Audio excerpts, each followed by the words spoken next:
তুমি কয়দিন তোমার বাবা যখন তুমি কয়দিন মাসে ফোন দিয়ে খবর নিয়েছো রে ভাই?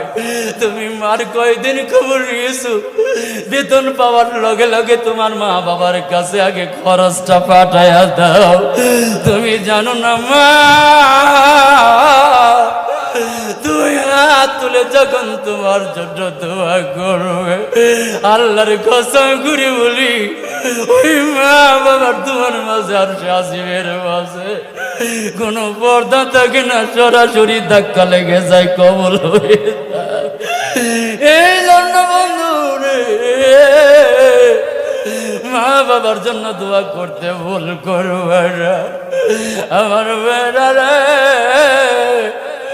ওই সন্তান বাড়ির উঠানে গিয়া কেমনে মাকে মা বলবে সাহস পায় না।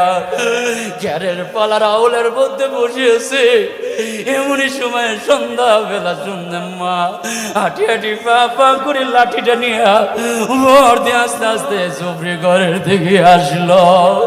সন্তানটা দূর থেকে দেখলো, এসে এবার লুটার বাড়িটা নিয়ে ওয়াজ করলেন, নামাজ আদায় করলেন।